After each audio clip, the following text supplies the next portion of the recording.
Tren de la Vida Express. Viajamos a la más alta velocidad de un lugar a otro, recogiendo a muchos amigos y amigas que nos cuentan la vida en clave diferente. Acompáñanos por las rutas del corazón. Esto es el Tren de la Vida Express, contando la vida en clave diferente.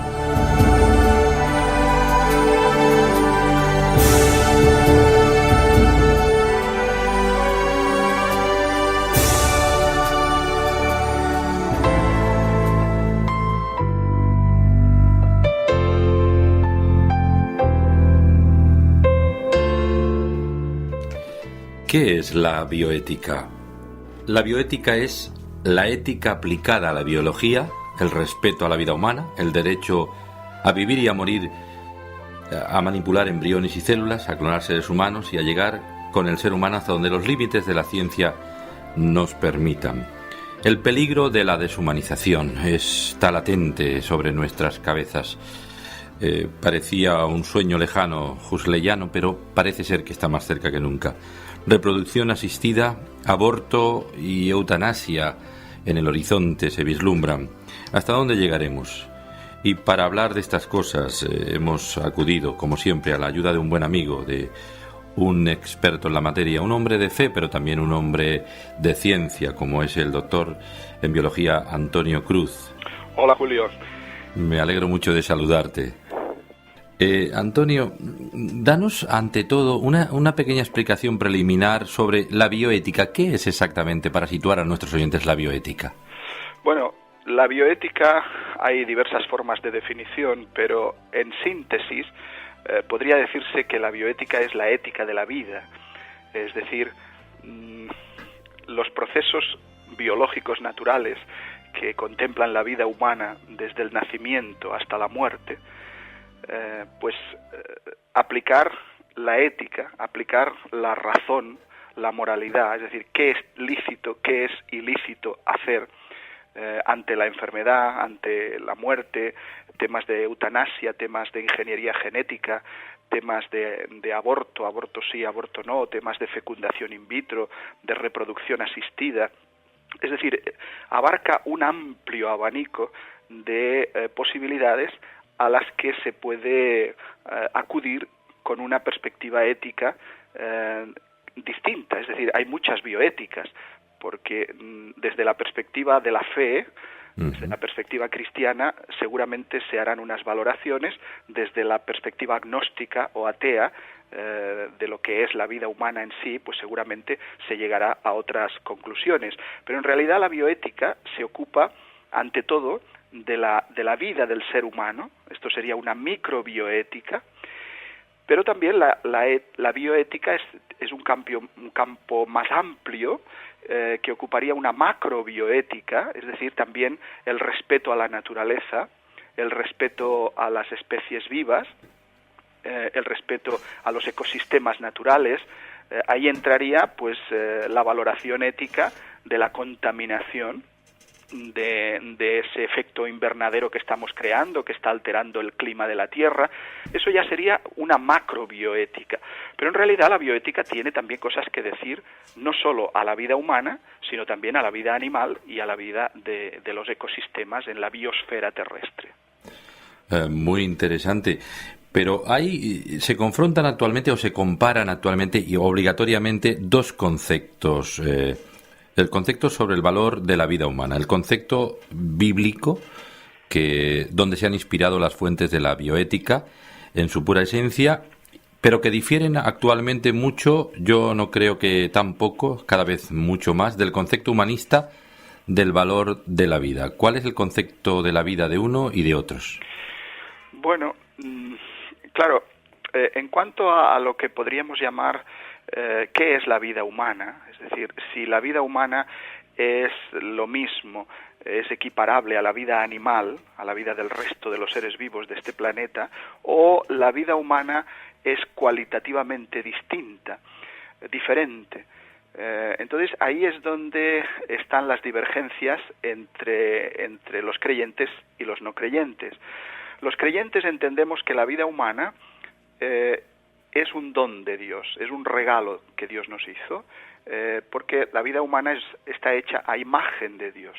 Entonces eso implica, si la vida humana está hecha a imagen de Dios y como Dios es trascendente, como Dios trasciende la realidad de las cosas, eso implica que la vida humana también puede acceder a esa trascendencia, es decir, que no se acaba todo con la muerte, sino que habría una existencia más allá de esta realidad que perciben nuestros sentidos, y por tanto la vida humana es cualitativamente distinta de la vida del resto de los seres vivos que pueblan este planeta. Claro, desde la perspectiva no creyente eso no se ve así, no se considera que exista Dios, por tanto la vida humana no es imagen de Dios, la vida humana es igual que la del resto de los seres vivos de este planeta, simplemente que ha evolucionado en una dirección, como han podido evolucionar en otras las bacterias, los virus, cualquier microbio o cualquier otra especie, y por tanto todas las vidas son igualmente valiosas y bueno, igualmente respetables. Claro, ahí está la raíz fundamental que divide una bioética de otra bioética. Desde la perspectiva cristiana, pues lógicamente, si un embrión es un proyecto de vida humana, imagen de Dios, evidentemente ese embrión merece un respeto, merece un estatus, una consideración moral y ética muy diferente a si se piensa que simplemente es un conjunto de células que no tienen más valor que el que puedan tener otra especie viviente, otro ser vivo. Y hablando de temas que tenemos sobre la mesa, por ejemplo, se nos presenta el borrador de la nueva ley de reproducción asistida que autoriza las técnicas de diagnóstico preimplantacional con fines terapéuticos para terceros. De este modo, las familias con un hijo enfermo podrán concebir otro hijo sano para curar o salvar la vida del primero. Y ahí nos encontramos con el tema de la reproducción asistida en esta versión. ¿Qué podrías, respecto a esto, sobre esta ley de reproducción asistida? En efecto, hace pocos días, creo que fue el 8 de febrero, la ministra de Sanidad, Elena Salgado, presentó el borrador de la nueva ley de reproducción asistida, y quizá lo más significativo de ese borrador es pues eso que comentas, el hecho de elegir, la posibilidad de elegir la composición genética de los hijos con el fin de curar pues la enfermedad de un hermano. Claro, esto hasta ahora no se había podido hacer, había que irse a otros países para hacerlo. Bien, ¿qué valoración merece esta situación? Como todas las valoraciones desde la perspectiva bioética, hay aspectos positivos y hay aspectos negativos. Es positivo, por ejemplo, curar a una persona que se va a morir. O sea, es positivo que si yo tengo un hijo que tiene 5, 6, 7 años, que padece una enfermedad, una anemia de Fanconi, una dolencia hereditaria de la sangre o una beta-talasemia, que no hay manera de curarla más que haciéndole un trasplante de células de otra persona que sea genéticamente idéntica a ella, de ahí la necesidad de que sea un hermano y no cualquier hermano, es decir, un hermano que tenga una similitud genética específica.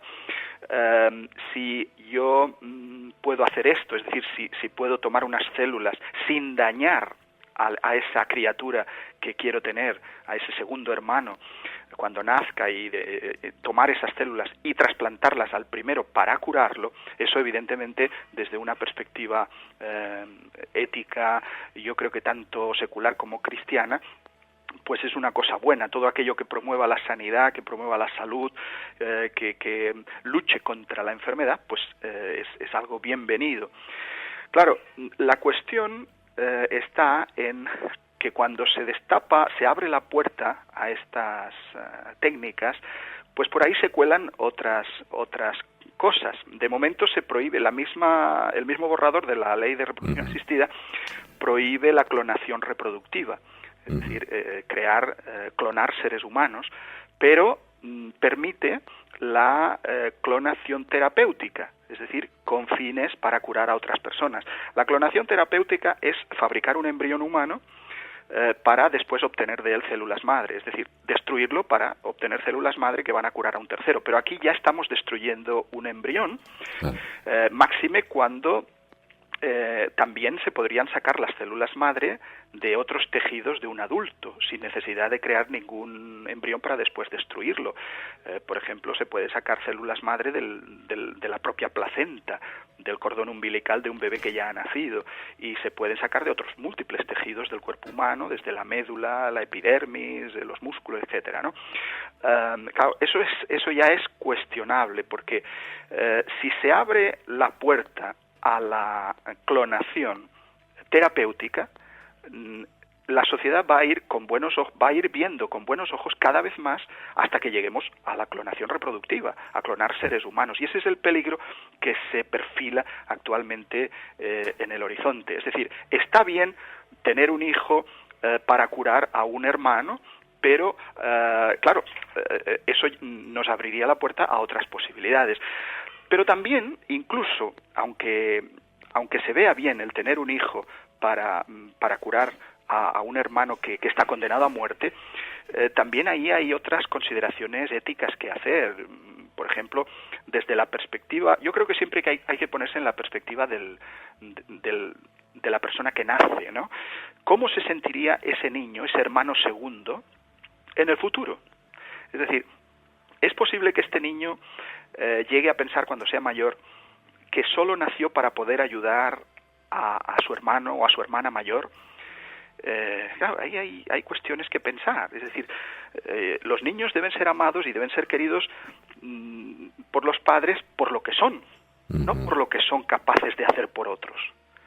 Claro. Es decir, bueno, a mí me tuvisteis para curar a mi hermano, pero ¿me queríais o queríais a mi hermano y yo soy un medio?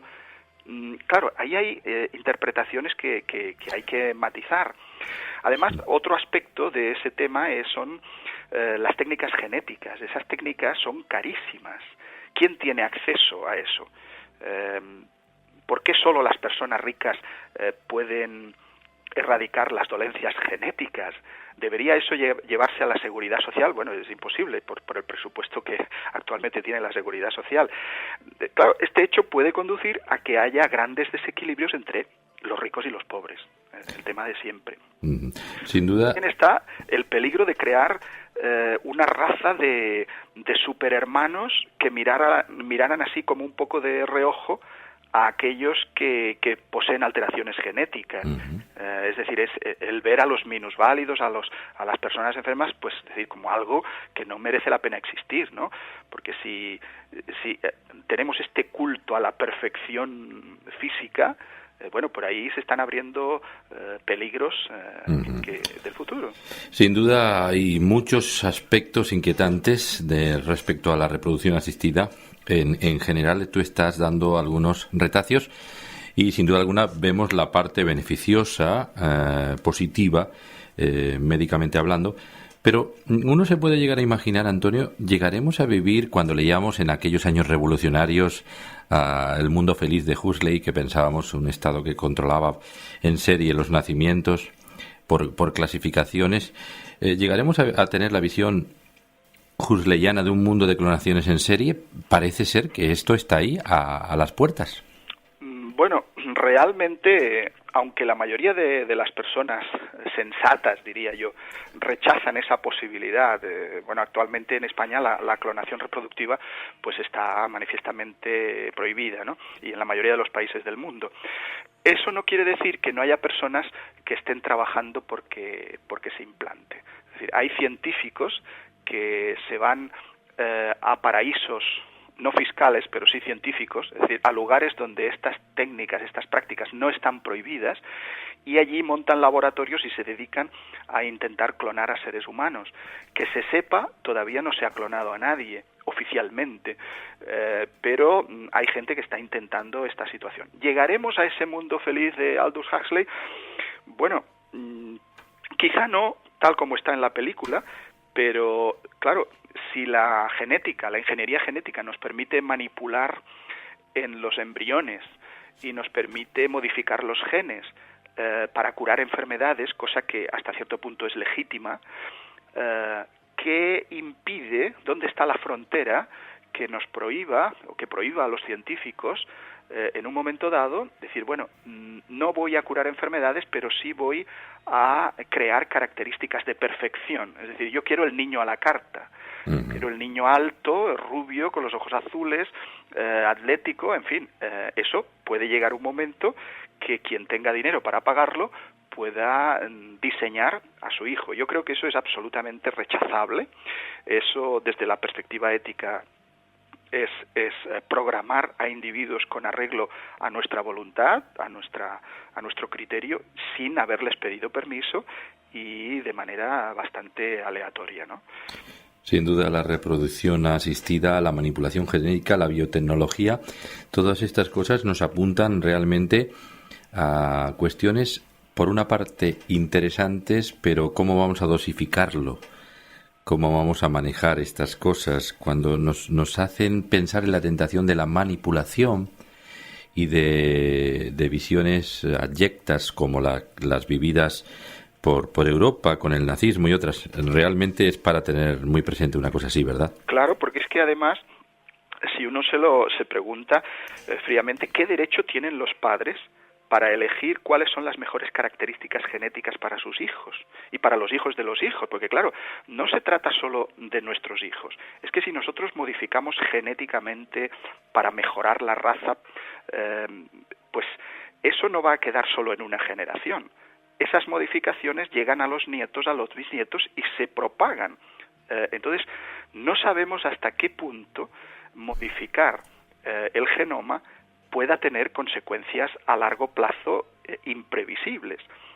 Y además reaccionarían los hijos contra los cambios genéticos que hubieran elegido sus padres para ellos. Es decir, bueno, ¿y yo? ¿Por qué soy así? ¿Por qué me hicisteis así? En fin, yo no quiero ser así. Podría darse el caso ese también, ¿no? Sí. Entonces, claro, yo creo que hay que mirar estos temas con mucha cordura, con mucha sabiduría, y todo aquello que sea curar enfermedades de personas es una cosa, y otra cosa es intentar mejorar la raza. Ahí es donde está la frontera, pienso yo.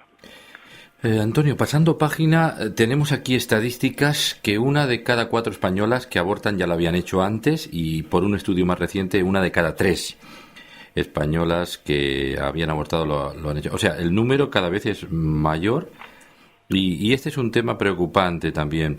¿Qué quieres decir en tu libro cuando nos hablas de una sociedad abortista?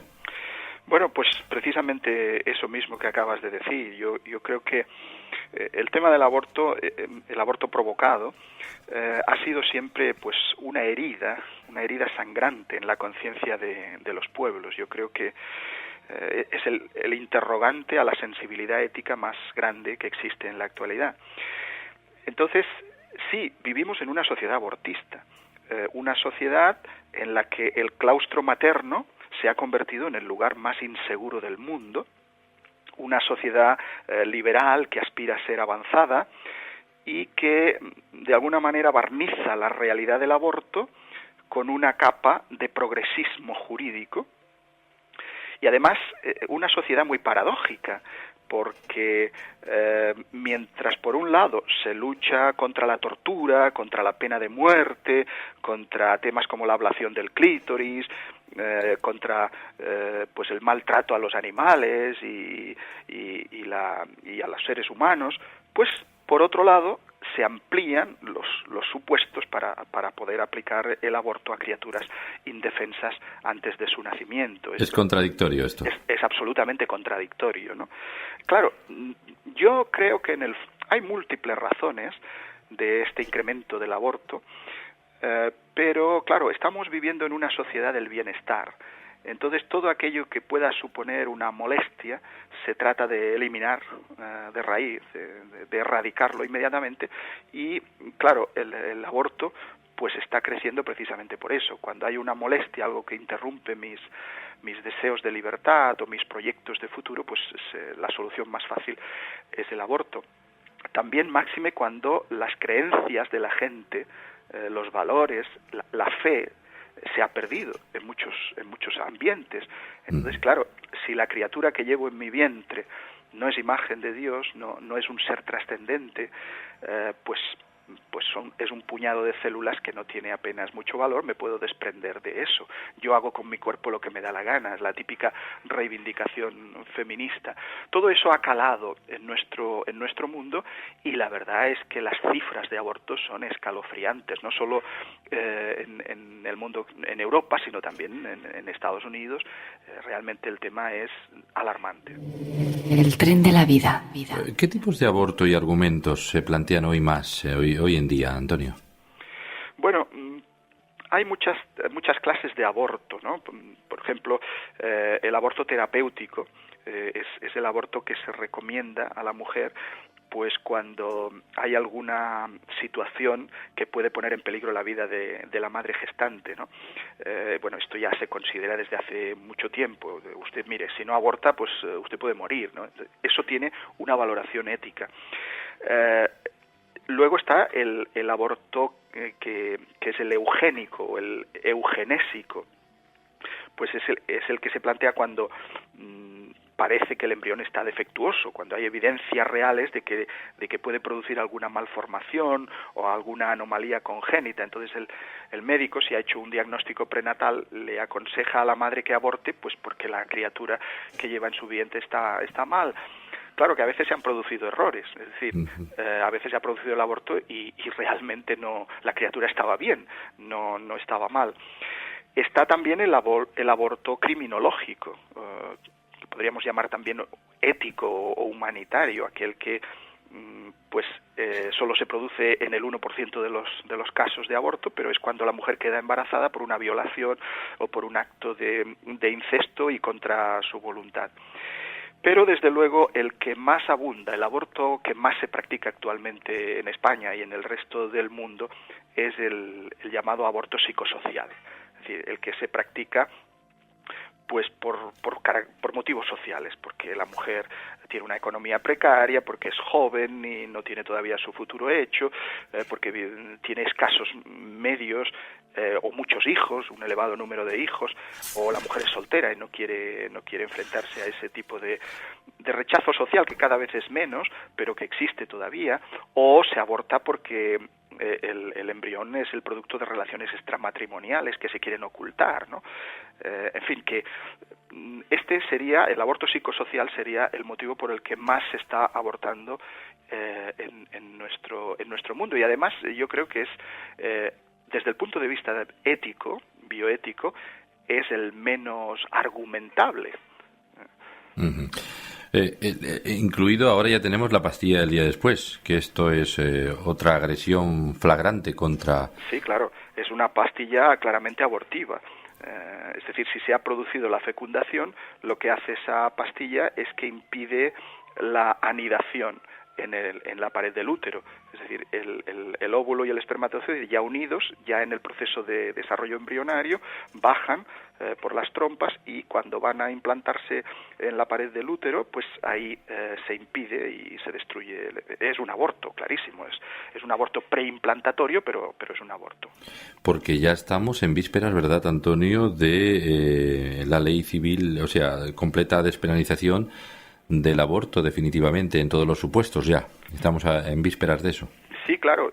Es que la sociedad está avanzando en esa dirección, en esa línea. Yo por eso pienso que los creyentes tenemos que tener una actitud frente a la sociedad. Hubo una época que la sociedad era una sociedad religiosa, controlada pues por la Iglesia Católica, y estos temas pues no suponían gran problema. Pero ahora estamos inmersos en un mundo que camina hacia una dirección, y nosotros estamos defendiendo unos valores, una fe, unos principios que son absolutamente contrarios en algunos aspectos. Entonces, de ahí la necesidad de saber qué pensamos, qué creemos de estos temas y cómo debemos diferenciarnos de las tendencias amparadas por la jurisdicción, por el gobierno del país. Es decir, ahora vivimos en un mundo hostil desde el punto de vista de las ideas y de los valores en relación a la fe cristiana. Y, evidentemente, estos temas pues hay que planteárselos en profundidad. Sí, Antonio, danos algunas valoraciones éticas del aborto para que describirlas de una forma concreta? Bueno, como cristianos yo pienso que si miramos la historia, los cristianos primitivos y incluso los judíos siempre se opusieron al tema del aborto. Eso es algo que ya los primeros padres de la Iglesia es algo que veían con malos ojos. El aborto provocado era algo absolutamente rechazable y censurable, como lo era el suicidio y como lo era la eutanasia, por ejemplo. Los primeros cristianos que estaban en una sociedad que era abortista, porque el mundo griego y el mundo romano practicaba el aborto y practicaba también la eutanasia, ellos siempre se opusieron a esas prácticas. Bien, la Iglesia Católica tradicionalmente se ha venido oponiendo al aborto y el protestantismo también. Lo que pasa es que, claro, la diferencia entre católicos y protestantes está en la libre interpretación de la Biblia. El catolicismo pues sigue el magisterio de la Iglesia, sigue pues lo que se dice desde la estructura piramidal, desde el Papa, el Vaticano, los obispos, pero eso no es así en el mundo protestante. El mundo protestante es muy heterogéneo, es muy plural. Entonces esto hace que haya sectores que opinen de una manera y haya otros sectores que opinen de otra en el tema del aborto. Entonces la cuestión está en cuándo el embrión es vida humana, es decir, en qué momento se puede decir que hay vida humana. Y ahí las opiniones son diversas. Hay algunos que piensan que el embrión merece respeto desde el mismo momento de la concepción, de la fecundación. Cuando el espermatozoide fecunda el óvulo, pues a partir de ahí eso ya merece respeto, por tanto el aborto es absolutamente ilícito. Esta es la postura de la Iglesia Católica y de buena parte del mundo evangélico. Ahora bien, hay otros dentro del campo protestante que piensan que el estatus del embrión es distinto cuando el embrión no se ha implantado todavía en el útero, es decir, el embrión preimplantatorio es distinto al embrión postimplantatorio, es decir, el que ya está implantado. ¿Por qué? Bueno, sabemos que en esa fase, en esas 2 semanas de embarazo, desde la fecundación hasta la implantación, el embrión no es único ni posee unicidad, es decir, ahí el embrión puede dividirse en 2. En esas fases, lo que solo es un cigoto, un óvulo fecundado, puede dividirse en 2 y dar lugar a dos embriones, a 2 individuos distintos. O también se puede formar, hay casos en que se forman quimeras, es decir, que el embrión está formado por células pertenecientes a 2 individuos distintos. Claro, eso no ocurre cuando ya se ha producido la implantación. Una vez el embrión implantado ya es único, ya es individuo, ya tiene su identidad genética clara. Entonces, claro, eso ha dividido a los sectores. Y algunos dicen, quizá el aborto es lícito antes, durante esas 2 semanas, y después ya es ilícito, y otros piensan que, bueno, también la naturaleza aborta el 80% de los embriones preimplantatorios son abortados de manera natural sin que la madre se dé cuenta. Eso es un proceso que lleva a cabo la propia naturaleza. Los embriones defectuosos, genéticamente dañados, son eliminados y no consiguen implantarse. Y esa cantidad es alrededor del 80% de los embriones que se producen. Claro, estos datos científicos pues ha influido en esa valoración y por eso digo, algún sector del mundo protestante concede que se pueda producir ese aborto durante las 2 semanas, pero no después.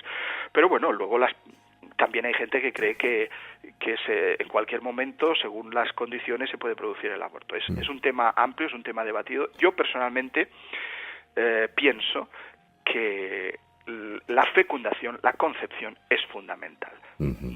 Y que todo lo que se haga después con ánimo de acabar con la vida es aborto y es censurable y es rechazable, porque si eso se deja, podrá implantarse, podrá prosperar o no, pero desde luego si nosotros lo impedimos no va a prosperar, eso está claro, ¿no? ¿Y qué decir tiene las consecuencias físicas que son frecuentísimas de laceración del cuello uterino, perforación del útero, infecciones, hemorragias y todo tipo de cosas, ¿verdad?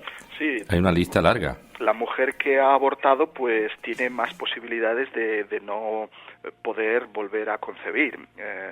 En otros casos no ocurre nada, pero hay desde luego el riesgo de quedarse embarazada en un segundo embarazo y no prosperar ese embarazo es más elevado, por supuesto, en las mujeres que han tenido un aborto provocado. Eso es así. Antonio, ¿por qué nos hemos vuelto tan insensibles?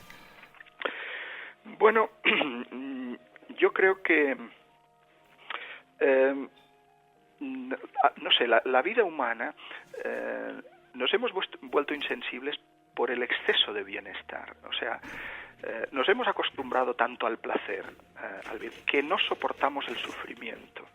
En nuestra sociedad el sufrimiento no tiene valor. Al contrario, es un antivalor.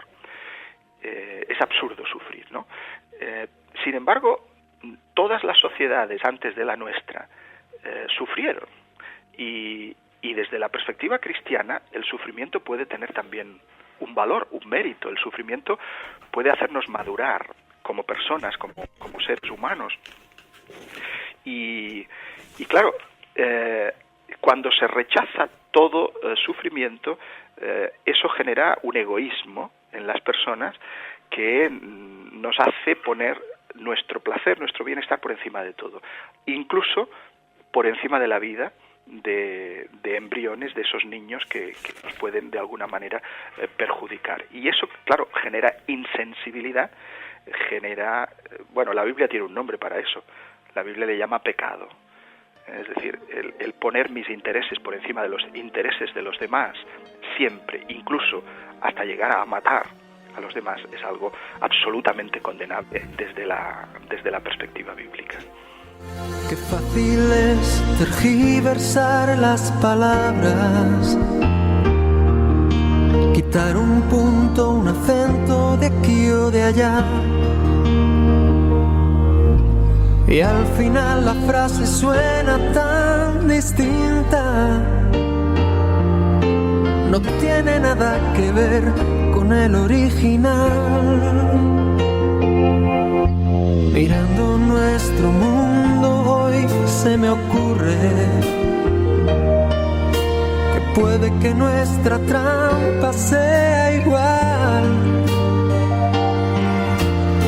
Hemos hecho nuestro lo que en un principio era un préstamo que Dios nos hizo cuando nos dio vida con el aire, nos dio luz con las estrellas y el romance de la luna con el mar. Nos dio el fuego y nos dio el agua, nos dio el valle y la montaña y el regalo de la voz para cantar. Y nos hizo como niños, nos dio juegos de valor, cierta dosis de cariño, nos dio sueños, nos dio humor, nos dio la vida, la vida, la vida, Él nos dio. Sin razón alguna nos amó.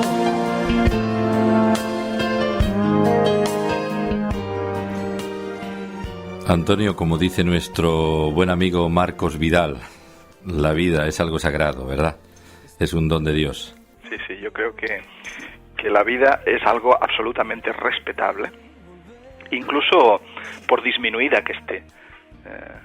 Es decir, la vida, sí. Hay personas que tienen una vida disminuida por sus problemas de salud, por sus problemas físicos, pero incluso esa vida, por muy disminuida que esté, es imagen de Dios y es una vida querida por el Creador. Y llegamos mar adentro de este nuevo orden de cosas al tema de la llamada buena muerte, la eutanasia. Sí. ¿Hasta dónde vamos a llegar con este tema, Antonio? Bueno, pues estamos en la misma dirección que con el aborto. Es decir, pues el mismo deseo de bienestar, el mismo deseo de autocontrol que tiene el hombre posmoderno, le lleva a querer controlar también su propia muerte. Es decir, yo decido cuándo debo morir. Y claro, esto está llevando a algunas sociedades como que ya tienen más o menos la eutanasia aceptada o al menos que no está penalizada y se puede practicar, pues a situaciones también verdaderamente paradójicas como Holanda, Bélgica y en otros lugares, Estados Unidos, donde ciertas personas de la tercera edad no desean acudir nunca al médico por el peligro que implica que el médico les recete eutanasia. Claro, esto ha cambiado totalmente la visión que se tenía del facultativo, del médico. El médico era la persona que proporcionaba salud, era el que va. Y ahora resulta que el médico, desde esta perspectiva, es quien te puede matar. Y claro, esto está produciendo en esas sociedades pues un rechazo. Los ancianos con algún problema prefieren salir de Holanda y que se les trate en otros países que no estar en esa situación, ¿no? Sí, porque se podrían convertir en sus propios verdugos, en el peor de los casos. Claro, ese es el asunto. ¿Qué pasaría si se legalizara la eutanasia, por ejemplo, en nuestro país? Bueno, pues precisamente eso, o sea, al legalizar la eutanasia, entonces, pues sí, quizá convendría a los enfermos hacerles firmar un testamento vital donde ellos expresaran su opinión, pero claro, hay muchas personas, por accidente, por lo que sea, que no firmarían esos testamentos. Entonces, ¿quién decide lo que se hace con una persona? ¿La familia? ¿El médico? ¿El Estado? ¿Quién tiene poder para terminar con la vida de una persona? Y claro, eso plantea una serie de interrogantes éticos que hacen, desde luego, desde la perspectiva cristiana es absolutamente rechazable el quitarse la vida. Nosotros creemos que la vida la da Dios y la vida también nos la demanda Dios, y que cuando estamos con vida estamos ahí con algún valor, con algún significado que Dios conoce, aunque nosotros quizá a veces no podamos entenderlo. Pero desde luego en esta sociedad, si se va por esa línea de decir, bueno, pues el médico ha dicho que lo mejor a este paciente pues es que se muera, y la familia piensa, bueno, pues el médico tendrá razón, pero entonces relegar la idea de la muerte a una sola persona, a un facultativo, es una tremenda responsabilidad que podría implicar toda una serie de problemas colaterales, ¿no? ¿Y cuáles son entonces las alternativas a la eutanasia? Bueno, yo creo que hay una ciencia que es la algología, que es la ciencia del dolor. Actualmente la medicina está en condiciones prácticamente de paliar el 99,9% de los dolores que se producen en los enfermos terminales, porque al fin y al cabo lo que interesa en una persona que ya se sabe que tiene los días contados, que está en ese periodo de fallecimiento, pues lo que interesa es que no sufra, sabiendo que se va a morir, que no sufra. Pero una cosa es intentar que no sufra la agonía, y otra cosa es matarla para que no sufra. Son dos cosas muy diferentes. Cuando se administra una droga a una persona para que no sufra en esos últimos instantes, lo que se pretende no es aplicarle la eutanasia, no es matarla, sino se pretende aliviar su sufrimiento. Que como consecuencia de la administración de esa droga, de ese medicamento, se acorta la vida, es posible, pero lo que se pretende no es matar, sino es eliminar el sufrimiento. Eso no es eutanasia. Aunque se le llame eutanasia pasiva, en realidad es un eufemismo, porque no es eutanasia. Lo que pretende el médico ahí es que tenga una buena agonía, una agonía dulce.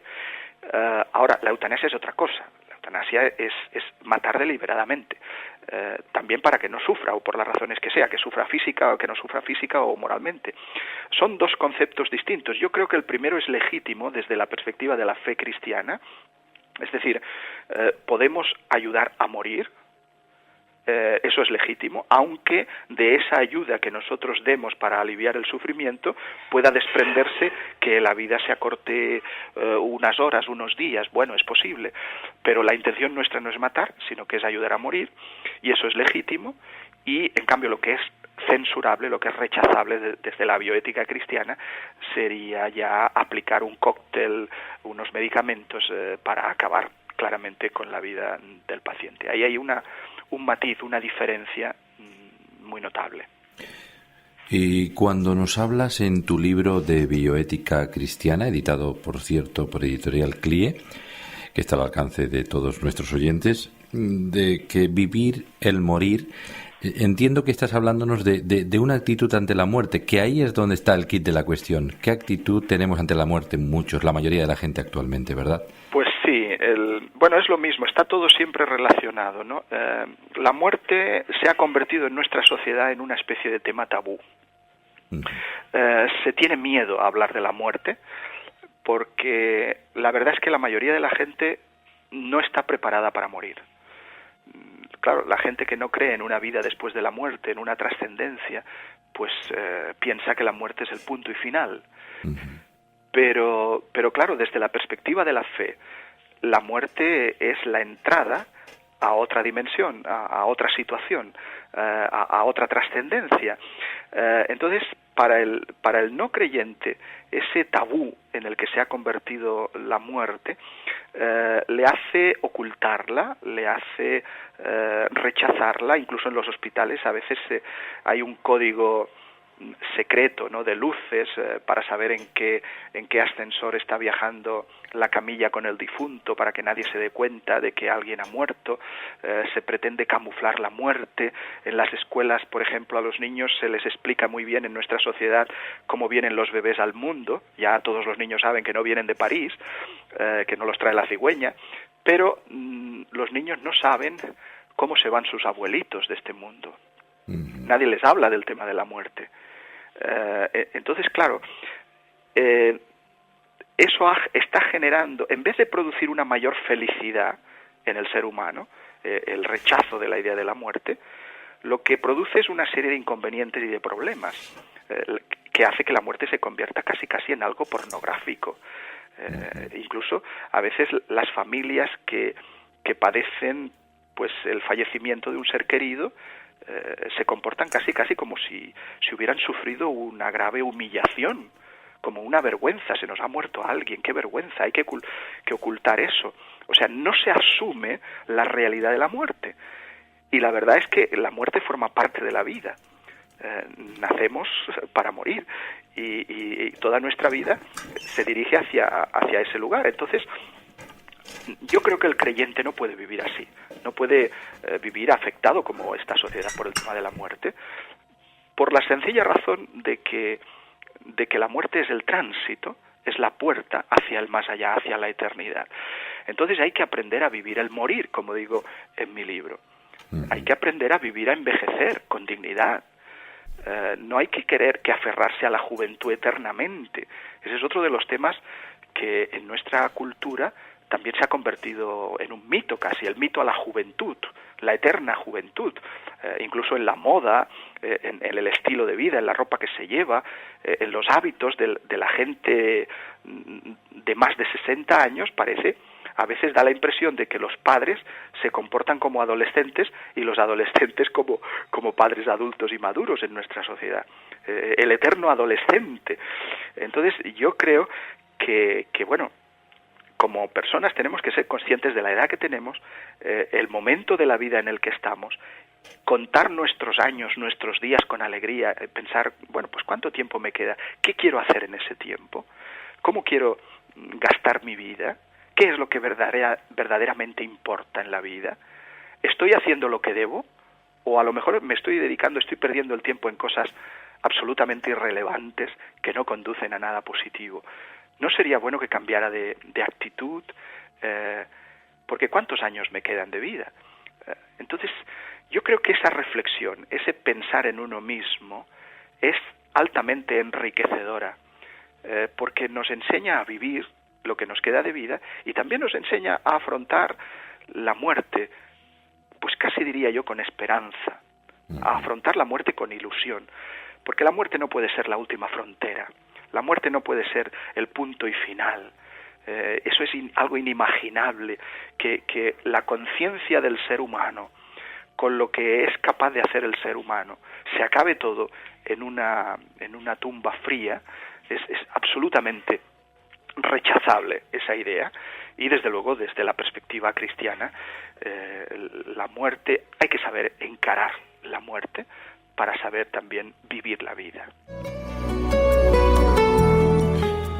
Pues ya lo oyen, señoras y señores, en la voz del científico y pastor cristiano evangélico Antonio Cruz, que no deja de sorprendernos no solo por sus declaraciones sobre cuestiones de actualidad, de reproducción asistida, el aborto despenalizado y totalmente campeando a sus anchas, sin contemplaciones de ningún tipo, y también la eutanasia que se vislumbra en el horizonte, y tantas cosas más que están proponiéndose en el horizonte legislativo. Antonio, querida amiga, ha sido un placer enorme poder escucharte y nos has dejado aquí embelesados una vez más. Pues el placer ha sido mío y ya sabéis que estoy a vuestro lado y siempre que me necesitéis ahí estoy. Gracias, Antonio, hasta siempre. Que Dios te bendiga. Adiós.